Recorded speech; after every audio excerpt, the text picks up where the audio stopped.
بسم اللہ الرحمن الرحیم۔ السلام علیکم سامعین اور ناظرین۔ قوم سمود، اس قوم کا نام آپ نے قرآن مجید اور حدیثوں اور روایتوں میں اکثر سنا اور دیکھا ہوگا۔ ہم آپ کو قوم سمود کے بارے میں قرآن و حدیث اور مختلف روایتوں کے توسط سے بتائیں گے۔ یہ عرب کی دوسری بڑی قوم ہے جو قوم عاد کے بعد سب سے زیادہ مشہور و معروف ہوئی۔ قرآن مجید اور اسلام کی دوسری کتابوں میں اس کا ذکر ملتا ہے، اور نزول قرآن سے پہلے عرب میں اس کے قصے مشہور تھے۔ سمود عربی زبان کا لفظ ہے جس کے معنی قلیل پانی کے ہیں۔ یہ نام اس قوم کے قبیلے کے سردار کا تھا۔ قرآن مجید میں سمود کا نام 26 بار آیا ہے۔ وادی القرا کے نزدیک دریائے سرخ کے کنارے حجر نامی ایک مقام تھا جہاں پہ یہ قوم آباد تھی۔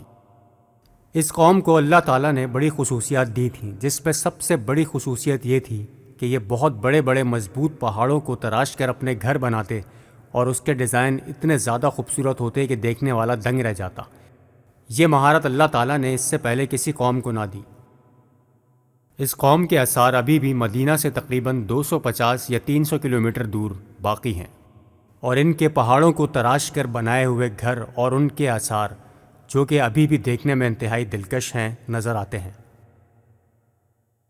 ایک حدیث کے مطابق لشکر اسلام جب مدینے سے تبوک جاتے ہوئے اس مقام پر پہنچے تو حضور صلی اللہ علیہ وآلہ وسلم نے اپنے ساتھیوں کو یہاں پانی پینے سے منع فرمایا اور رونے والی صورتوں کے ساتھ یہاں سے چلنے کو کہا۔ روایتوں کے مطابق ان کے 70 بت تھے جن کی یہ پوجا کرتے تھے، اور یہ بھی کہ یہ ایک بڑی چٹان کے گرد ہر سال جمع ہو کر پوجا اور اس کے سامنے قربانی کیا کرتے تھے۔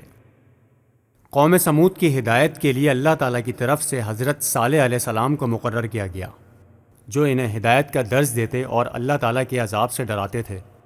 حضرت صالح علیہ السلام کے اللہ کا درس دینے پر ان میں بہت سارے گروہ بن گئے، اور ایک بہت بڑی اکثریت حضرت صالح علیہ السلام کے ساتھ آ گئی، اور بہت سے لوگ ان کے خلاف ہو گئے۔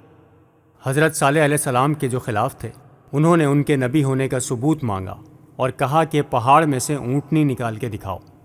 حضرت صالح علیہ السلام نے ان کی اس بات کو پورا کیا اور پہاڑ میں سے اونٹنی نکالی، اور اونٹنی نکالنے کے بعد حضرت صالح علیہ السلام نے کہا کہ اس اونٹنی کے ساتھ کوئی برا سلوک مت کرنا ورنہ تم پر عذاب نازل ہوگا، اور قوم سمود نے ان کی یہ بات نہ مانی اور اونٹنی کو ہلاک کر دیا۔ اس اونٹنی کا نام ناقہ صالح کے نام سے مشہور ہے۔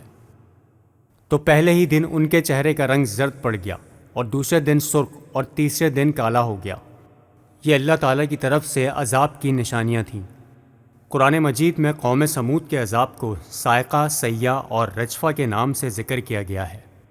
جب عذاب کی نشانیاں ظاہر ہونے لگیں تو یہ صالح علیہ السلام کے قتل کا منصوبہ بنانے لگے۔ قرآن مجید میں ہے، اس شہر میں 9 ایسے افراد تھے جو فتنہ و فساد کے ماہر تھے، اور وہ اس قوم میں اصلاح کی کوئی کوشش نہیں کرتے تھے۔